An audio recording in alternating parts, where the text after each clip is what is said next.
안녕하세요, 가치환입니다. 11월 23일 수요일 국내 시장이 마감되었습니다. 자, 2주 전쯤에 시장이 조금은 크게 상승이 나와서 그런지 저번 주하고 이번 주 초까지 시장이 그렇게 썩 좋지는 못했어요. 그런데 다행히도 오늘은 코스피가 0.5%의 상승이 나와주었고, 그리고 코스닥은 무려 1.9% 가까운 상승이 나오면서 굉장히 좋은 흐름을 보여주었습니다.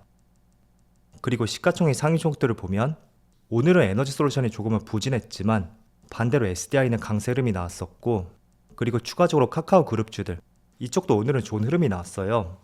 그리고 코스닥을 보면 상대적으로 코스닥이 오늘 조금 더 강세 흐름이 나왔었고, 주로 미디어 컨텐츠 쪽 그리고 2차전지 소재 기업들 또 게임주 다양한 섹터들이 오늘은 강세 흐름이 나왔습니다. 그리고 코스피의 수급을 보면 다행히도 최근에 시장이 조금은 밀리긴 했어도 2400포인트를 이탈하진 않는 것 같아요. 오늘도 외국인이 소폭이지만 순매수가 들어왔고, 기관은 별다른 매도세가 나오진 않았었네요. 그리고 코스닥은 오늘은 상대적으로 외국인이 코스닥 쪽에 많이 집중을 했던 것 같습니다. 지난 11월 15일 이후로 오늘은 순매도에서 순매수로 전환이 되었고, 규모도 굉장히 컸다고 볼 수 있어요. 기관도 마찬가지였죠. 그리고 삼성전자의 수급을 보면 오늘 기관과 외국인의 양매수가 들어왔지만 굉장히 미미하게 들어왔던 만큼 양매수지만 큰 의미를 부여할 수 있는 것은 아닌 것 같고요. 반대로 하이닉스는 오늘 기관과 외국인의 양매도가 나왔습니다. 확실히 최근에 수급이 그렇게 썩 좋지도 않은 것 같아요. 이어서 다시 한번 70만원을 돌파했던 삼성 SDI.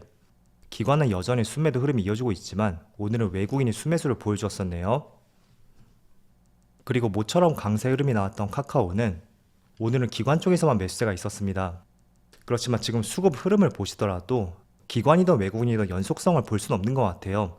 그래서 요 근래에 조금은 바닥에서 상승이 나왔지만 완전히 방향을 틀었다고 보기에는 어려울 수가 있겠죠. 자, 이어서 주체별 매매 동향에 대해서 살펴보도록 하겠습니다. 11월 23일 외국인이 가장 많이 매수한 종목은 삼성 SDI, 기아, LG에너지솔루션, 삼성중공업, 메리츠금융지주 이렇게 5종목을 차례대로 매수했고, 2차전지 업종이 2종목이나 포함이 되었네요. 그리고 기관은 레버리지 상품에 많이 투자를 했고, LG화학, 아프리카TV, 현대로템, 고려아연 이런 종목들을 차례대로 매수했습니다. 자, 이어서 해외 증시를 볼게요. 어제는 다행히 그래도 미국 증시가 상승에 성공을 했어요. 그래도 며칠 동안 쉬어갔던 만큼 개인적으로 이제 상승할 때가 되지 않았나 그런 생각을 했었고, 다행히도 오늘 상승과 함께 국내 증시까지 좋은 흐름이 이어지는 것 같습니다. 우선 S&P 500은 1.4%의 상승이 나왔고, 나스닥도 비슷한 규모로 상승이 나왔네요. 그리고 다우지수는 1.2%의 상승이 나오면서 별다른 조정 없이 정말 강세 흐름이 이어지는 것 같아요. 거의 직전 고점까지 올라왔죠.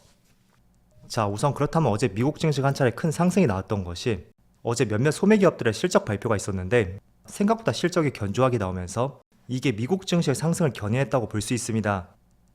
자, 특히 미국 같은 경우에는 소매기업들의 실적이 정말 중요한 지표가 될 수가 있어요. 그 이유는 미국의 GDP 비중을 보시면 이게 1947년도부터 올해 9월까지거든요. 그런데 최근 구간을 보면 거의 20년 가까이 67% 정도 GDP에 있어서 미국의 개인 소비가 차지하는 비중이 거의 67%라는 것을 알 수가 있습니다. 때문에 국내는 수출이 많이 담당을 하고 있다면 미국은 수출보다는 개인 소비에 의해서 경기 침체에 빠질 것인지 아니면 여전히 경기가 탄탄한지 그거를 조금은 유추를 해볼 수가 있거든요. 그래서 어제 발표가 되었었던 소매 기업들의 양호한 실적, 이게 어제 미국 증시 한 차례 강한 상승으로 연결이 되었다고 정리를 해볼 수가 있어요.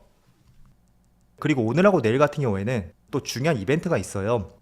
첫 번째로 오늘 밤에 발표가 되는 미국의 제조업 PMI 지수, 아마도 미국 증시가 개장하기 직전에 발표가 될 것이고요. 또 실업수당 청구 건수도 비슷한 시간대 발표가 될 거예요. 그리고 내일 새벽쯤에 FMC의 의사록이 공개가 될 것이고요. 때문에 오늘은 정말 중요한 이벤트가 있는 하루라고 볼 수 있고, 결과에 따라서 어떤 흐름이 나올 수 있는지 그런 부분도 한번 체크를 해볼 필요가 있을 것 같아요. 자, 이어서 간략하게 코스피의 지금 위치를 한번 살펴볼게요. 지금 코스피가 촬영 시점에는 빨간불이 들어오고 있지만 그래도 지금 8거래일 연속으로 시초가보다 종가가 낮은 위치에서 머물고 있어요. 그래서 8거래 연속으로 음봉이 나오고 있는데, 현재 RSI 지표를 보면 지난주에는 충분히 과매수 구간이라고 말씀을 드렸어요.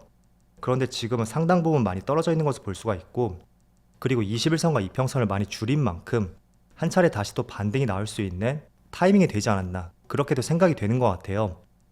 또 코스닥을 보면 코스닥도 마찬가지죠. RSI 지표가 많이 떨어져 있는 것을 볼 수가 있고, 비슷한 구간에서 오늘 또 모처럼 반등이 나오고 있습니다. 자, 지금부터는 오늘 중요한 이슈에 대해서 몇 가지 한번 살펴보도록 할게요. 자, 지난주에 사우디의 빈살만 왕세자가 방한을 했었고, 그 때문에 그동안 많이 상승이 나왔었던 네옴시티 관련주에 한 차례 차익 실현이 나왔습니다. 반면에 그동안 주목을 받지 못했었던 새로운 업종들이 있었죠. 예를 들어 방산이라든지 원전, 이쪽 업종들은 또 새롭게 주목을 받으면서 강세 흐름이 이어졌었거든요. 자, 그런데 오늘 나온 기사를 보니까 이르면 다음 달 12월에 수조 원대의 수주 성과가 있을 것이라는 국토부 장관의 발언이 있었습니다. 그리고 늦어도 내년 1, 2월쯤에는 실제 수주라든지 MOU 이상의 구체적인 협약이 이루어질 것이라는 발표도 함께 있었거든요.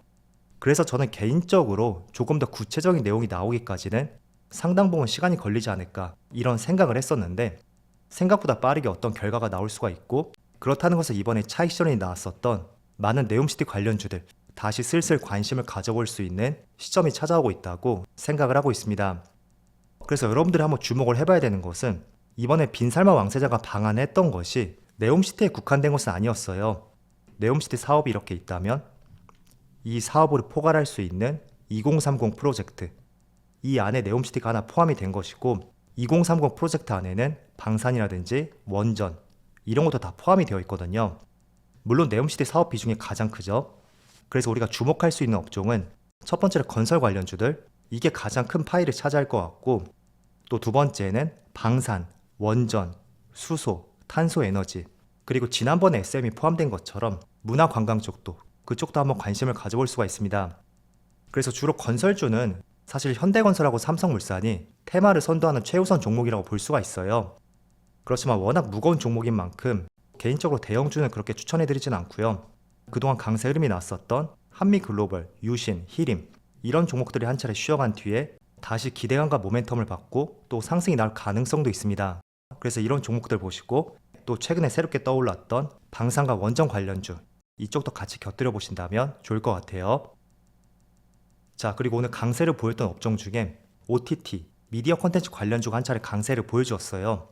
이 내용은 아마 이틀 전에 나왔던 기사였는데, 첫 번째로 국내 영화가 중국 OTT에 상영이 되면서 한한령이 해제된 것은 아니냐, 그런 기대감이 한 차례 번졌었고, 또 두 번째로 오늘 새롭게 나온 기사예요. 빈살만 왕세자가 이끄는 사우디 국부펀드가 이번에 카카오 엔터에 투자를 추진한다는 발표가 나왔습니다.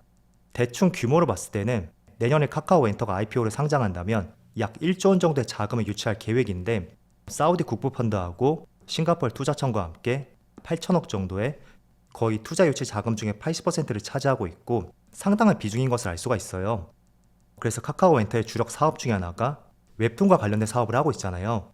때문에 대원 미디어라든지 키다리 스튜디오, 이런 종목들이 오늘 강세를 보여주고 있었고, 하지만 카카오 그룹주 내에서 봤을 때는 아무래도 카카오 자회사가 이렇게 계속 상장을 한다면 카카오는 지주사 역할을 할 수 있는 만큼 바라보는 시각이 썩 좋지는 않을 것 같아요. 그렇지만 카카오 엔터 쪽에 사우디 국부 펀드가 투자를 한다고 밝혔던 만큼 컨텐츠 제작 기업들, 그런 업종들을 한 번씩 주목을 해볼 필요가 있을 것 같아요. 자, 그래서 오늘 시장을 이끌었던 두 가지 업종에 대해서 말씀을 드렸어요. 첫 번째가 여전히 꺼지지 않은 네옴시티 관련주, 그리고 두 번째는 미디어 컨텐츠도 한번 관심을 가져보자, 그렇게 말씀을 드렸고, 또 오늘 세 번째 이슈를 보면 중국에서 코로나 확진자 수가 증가함에 따라서 베이징이 다시 한번 준봉쇄 상태로 돌입했다는 다소 좋지 못한 기사가 나왔습니다. 지난 4월 당시에도 한번 봉쇄가 들어가면서 수많은 글로벌 기업들의 공급망이 교란이 되었었고, 중국 내 사업 비중이 높은 기업들이 실적 악화로 연결이 되었었던 하나의 시점이 있었습니다. 자, 그런데 다시 한번 긴장을 해볼 수 있는 기사라고 볼 수 있고, 많은 국가들은 이제 봉쇄 조치를 완화하고 있는데 오히려 거꾸로 가고 있죠. 그래서 이게 지난 4월처럼 그렇게 크게는 가지 않을 것이라고 보는 시각도 있어요. 때문에 앞으로 어떻게 흘러갈 수 있는지 주목을 해보시면 좋을 것 같고, 어쨌든 오늘은 오랜만에 시장에 상승이 나왔던 만큼 다시 시장이 안정을 찾을 수 있는 그런 시점이 되기를 한번 기원해 보겠습니다. 자, 그럼 오늘 영상 여기서 마치도록 하고요. 언제나 여러분들의 성공 투자를 기원하도록 하겠습니다. 감사합니다.